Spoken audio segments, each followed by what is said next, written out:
Last weekend's Phoenix Park meeting attracted one of the biggest crowds ever in glorious sunshine.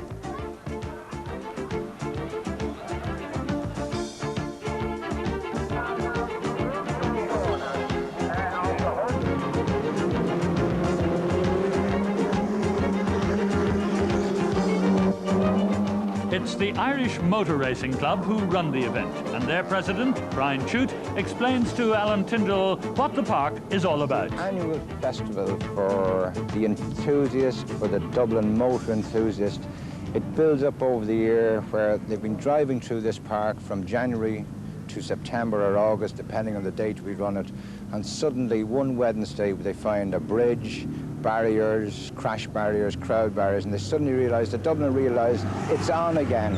It's been happening since 1952, and they suddenly realise that once again we have this annual festival of motorsport with over 200 cars entering and racing against each other on the Saturday and Sunday. Well, it's almost a thing of the past, this type of racing. I mean, this is far from a purpose-built circuit. No, it's not a purpose-built circuit, but we're very lucky in the sense that we have long run-off areas. We have lots of grass and we have lots of open spaces for the cars, unlike the street circuits where you need miles and miles of barrier.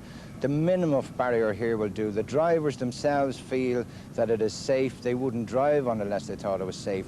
The main straight, look at the width of the main straight. There isn't a race course in Europe with a straight this wide. All right, it turns tight at Mountjoy, but that's the fun of driving. They turn right up the back straight, which is very hairy, surface a little bumpy in places. But overall, this is an ideal circuit for the enthusiasts, restricted to classes, of course, Alan. Well, of course, a phenomenal job to get all this together. I mean, how many people are involved here? Well, the club committee numbers 14, but behind the scenes, at the moment, we have 120 crowd control volunteers. We have 82 marshals. We have 97 tons of barrier put out at Mountjoy, Ratrabend, Dublin Corner on the main straight. These are to protect the drivers and the spectators. The idea is that we don't want the drivers going off the road hitting something like one of these 120-year-old oaks. So we have Armco built in to glance them back out. All in all, there's something like 500 people involved. And of course, considerable, obviously, goodwill from the authorities. The authorities on Tuesday, after our unexpected guest, Hurricane Charlie, we had a meeting and we felt at one stage we might have to cancel. We looked at the park, we walked the park. We don't want to ruin the park for the Dubliner. But after looking at it, the ground held well, the dikes were full of water. We delayed the decision till Wednesday afternoon. As you know, Wednesday, Thursday, Friday have been very good days. It's dried very well, and I think the minimum of damage will be done to the ground.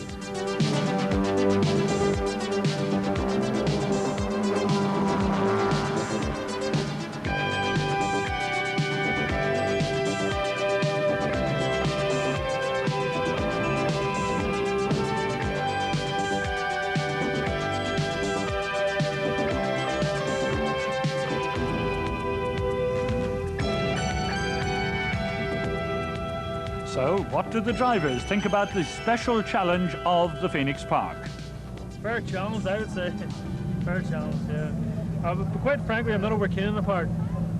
I think there's too many trees about, and well, it's a place you got to treat with respect. Oh, it's entirely different. So where else would you get it? Racing, all these trees around you, etc. I drove the park I finished second last year, lucky enough, I think. But my main aim today is to finishing the points. That's it all. Points make prizes. That's what it's all about. I think it means what Irish motor racing is all about. Racing on real roads, in real scenery, and having fun rather than trying to do well. I think that's all we can hope for. It's the thing of the year. It's like the All-Ireland in Gaelic football. It's really fantastic to come here every year. One of the big races of the weekend was the MG Metro International Challenge, a round of the European Championship. Rally driving specialist Billy Coleman was a guest entry for the race in his first ever attempt at fast and furious track racing. He explains the 1.98-mile Hawthorne circuit as he sees it from the driving seat. Basically, you get into fourth gear, coming up to the first corner, which is a 90 right. It's a very wide approach. The road narrows down to about half, then you accelerate right up through the gears into fourth, flat all the way around a very long right-hander.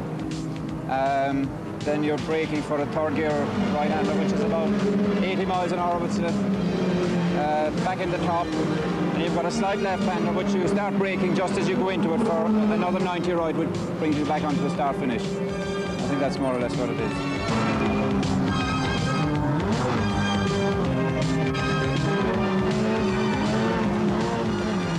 In Saturday's practice session, Billy showed that there's more to this racing game than meets the eye. It's Dave Loudon's car on his tail.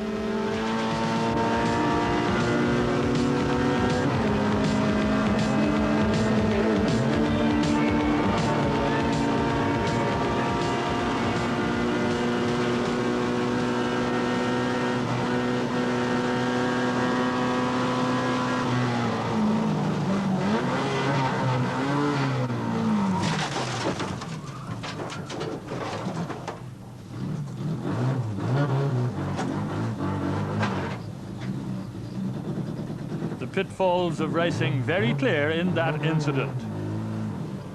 Dave Loudon wasn't particularly pleased. We got to the corner at the bottom of my brake light turn and he locked up and came straight inside of me. That was a slight territorial dispute coming into this corner at the end of the long straight, and I thought I had the line, and obviously the other men felt the same way, so somebody had to give very minor damage anyway. In fact,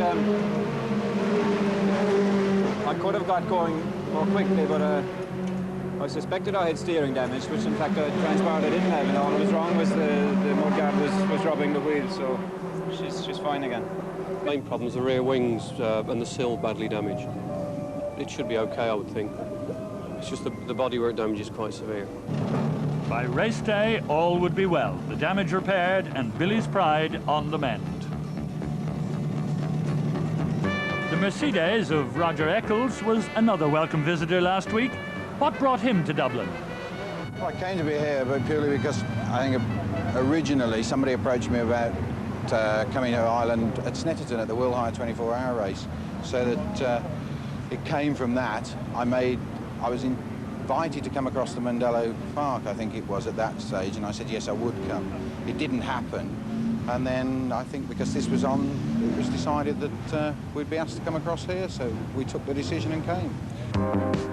For Mercedes, it's a return to the park since the days of Caracciolo during the Irish Grand Prix in the early 30s. And of course, it was Mercedes who won the famous Gordon Bennett race in Athy in 1903.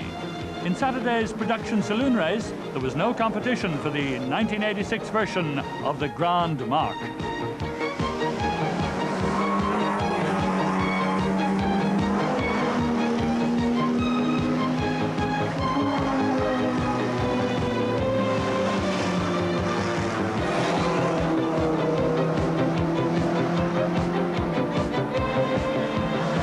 By lap 5, it was John Hayes in his Ford Capri who was in second place, but the Mercedes-Benz 190E was unbeatable.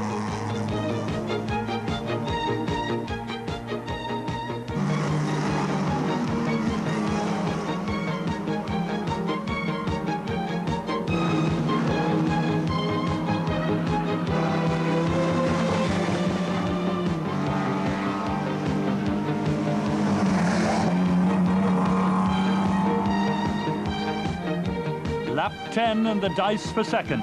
John Hayes leading from Norman Williams, Derek Shortall and Jerry O'Riordan, all in Capris. But the Merc triumphant. What did Roger Eccles think about the race?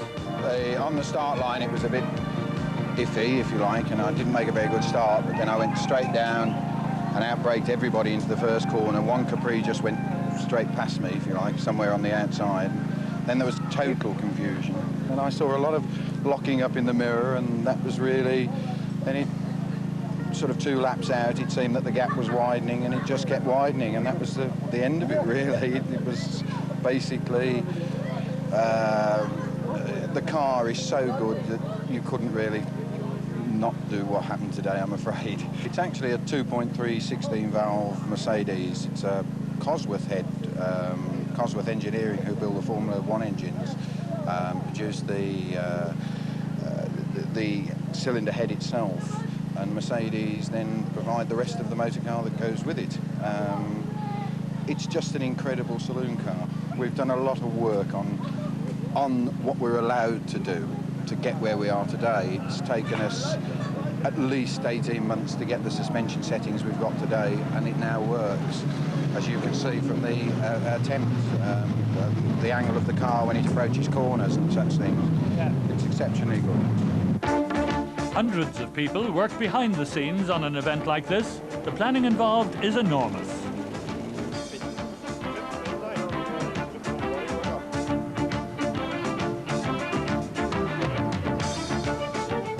Clerk of the course, Eddie Fitzgerald, explains what's involved. We start next week, planning 87. We decide what we want to do. We start looking for the races we want to run, and we then sit down and find the budget. We approach the sponsors. We see if we can raise the money. This year we've been very lucky. We've had good sponsorship. It's very much a situation where we can't charge in. We have to have the sponsorship. That set aside, we then start planning the meeting. We meet with the Board of Works. We've had 3 meetings in the last 3 weeks detailing the circuit, 2 of them in this week because of the storm damage. On Tuesday, we didn't have a race. We have one today. Constant meetings from January right through to now, which is the end of August. Planning, 1 every 2 weeks minimum. And then specialised meetings with doctors, medical services, all the different people. We're talking a crew of about 250 people in total running the event. My function is I am fully in control, I am supposedly fully in control of the event, in that everybody is acting under me. I have 2 deputies, one controlling the radio system in charge of the circuit observers, the other one controlling the on-circuit activity. They work in conjunction. I am in the background answering problems for them, solving their problems, giving them answers to questions. The circuit is covered by radio. If we have a problem on the circuit, radio message comes in, instant response from my man, either to stop a race or to deal with an accident situation. We send a doctor and, for want of a better word, an inspector out to check on the scene. If it's a major problem, we integrate with the Dublin emergency plan if it's a major. If it's a small problem, we deal with it internally. We've 8 ambulances, 3 rescue units, 2 of which have come from England. We have a medical centre. We're as well equipped as we can be to deal with all emergencies. And they proved their efficiency handling crashes like this one, involving Fran O'Reilly. An expensive-looking situation. Yeah, well, that was the first park, so it was enjoyable while it lasted. Mountjoy is pretty notorious for this. The park. The Mountjoy corner is very notorious. Yeah. And the first lap, actually, I went straight on there. I thought I had a 1 or 2 out braked, but the car went straight on. Then lost a few places and come back, came up here 1 lap and jumped out of 4th gear. And it didn't stop the car, and I went straight on for a bit and ran out of braking area. Right, any personal damage? I just sprained my wrist a bit, but I'm more worried about the car. I'm going to get out for the Leinster meeting now. Quite a frightening moment. When I knew I was going to hit it, I just braced myself. I just thought about the expense. We're at the end of day 1. We started 2 hours late, which was not the fault of the club. Our contractor let us down badly this morning. We had to get marshals and competitors from the paddock to come out and give us a hand to literally finish the physical building of the circuit. We started 2 hours down. We were 10 minutes down at lunchtime. We had a major problem this afternoon with our communication system, which was interfered with from an outside source, and we just had to change system in mid-course. And we lost approximately 45 minutes, and we ended up 35 minutes off at the end of the day. So I'm very pleased. And so he should be, especially as the weather was glorious for Sunday's fast and furious action.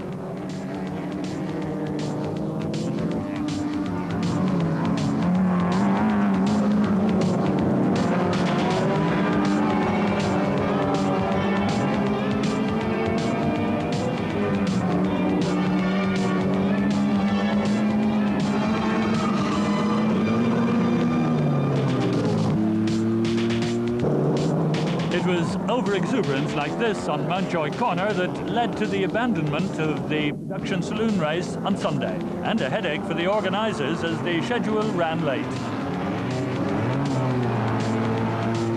The MG Metro International Challenge over 12 laps was one of the highlights of a great day's racing.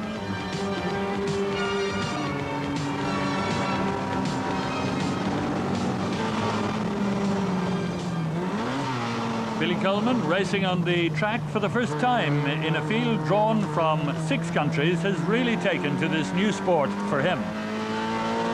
Well, I always fancied a bit of racing, and I think, as I said to you before, the great thing about it is you can see exactly what you've got to beat with the other people, whereas in a rally you have to wait to find out what your time was and what the other people's times are. And this is a constant problem in a rally. Whereas here it's all happening right there, and there's nobody going to bluff you. I've just discovered there's some water getting into the oil, Michael, so brand new motor here ready to be dropped in.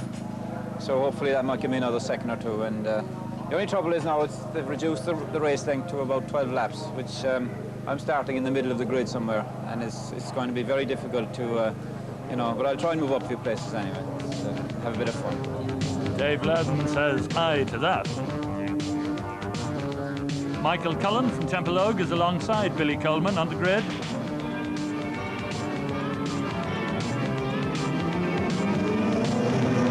And as the cars screech away, sit back and enjoy the action as they approach Mountjoy for the first time.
The end of a hectic lap 1, and it's Peter Baldwin from England leading the way.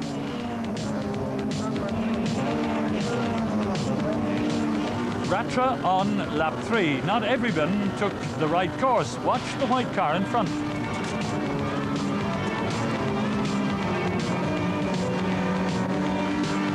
Still Baldwin leading from Dave Loudon at the end of lap 5.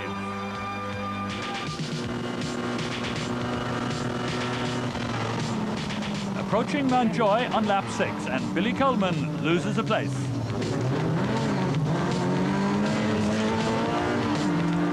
Lap 8, and no change up front.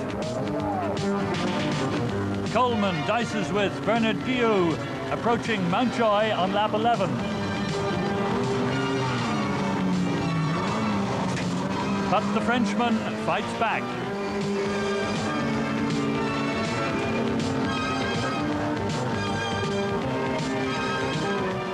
At the finish, Peter Baldwin still leads with Dave Loudon second. And Billy Coleman in the camera car, a creditable 14th. After the race, winner Peter Baldwin was delighted with his success. Very bumpy, but I enjoyed it immensely, and it's nice to finish first. Tough race, was it? Very pleased, no problem, just going off on the brakes. I don't think you got down to 24s. Is that right? You got down to 25. What was the fastest lap? Billy Coleman discussing the race with his rally co-driver, Ronan Morgan. What happened at Mountjoy anyway? Well, it was an incident there. Yeah. Well, there was a big pile up just in front of me, and I had to go around in the grass in the very first lap. That's how you lost your spoiler, is that it? Well, I didn't know I had. Your spoiler's all gone, like. Right, yeah. Must have been, yeah. And then a Frenchman sort of cut me off about 2 laps later, and I nailed him then in the next lap, you see. Right, yeah. And then he nearly rolled trying to brake me in this corner down here. So, you not see that? Which one? The black French car. Actually, how would I try? Did you not see that, no? No. So, a lot of fun anyway. One of the best and most spectacular races of the day was in the Irish Shell Formula Ford 1600 class. End of lap 1 as they slide around Dublin Corner.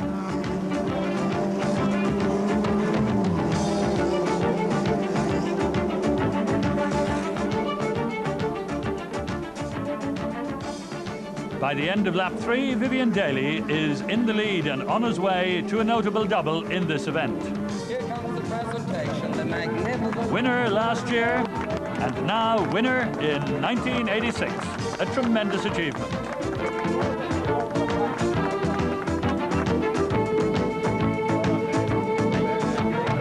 I took the lead, I think, on the second lap. Finn Murray went off in the usual first corner, Millie, and then Alan McGarty started to misfire. So that put me up to second, and then I put a bit of pressure on Jonathan, put me up to first, and then it was just a matter of trying to control the race as best I could. It was very important for me not to make a mistake because they were queuing up behind me, and I just drove as sensibly as I could and as quick as I could without sort of going over the limit and got there at the end. Now, it's a great free show for the Dubliner, indeed for anyone who wishes to come. What would your long-term plans be for this great event? The long-term plan I would like to see, because of the back section of the circuit and because of the interference possibly with the environmental on the back, would be that possibly we could have a quarter-mile loop, purpose-built, off the back straight in towards the back gate of the Papal Nunciature, coming back out at Ratra, to be used once a year as a permanent motor track. We had a situation in the UK last week in Birmingham where they spent £1.25 million to run a race around the streets of Birmingham. This here is costing us £50,000, and we will have more people in the Phoenix Park than they had in Birmingham last week. Can we ever look forward to the days when we get a proper Irish Grand Prix? Well, the Irish Grand Prix was run here in 1929, and maybe in 1989 could be the year for the second one. There's no reason, if the money was found with the present main straight and what we would have to spend on the back circuit to make it a 2.2-mile track, that we couldn't have an Irish Grand Prix.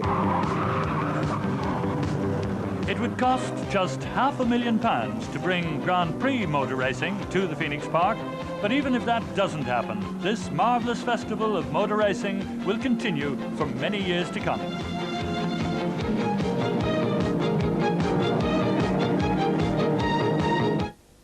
Well, this afternoon and this morning, maybe even last night, perhaps even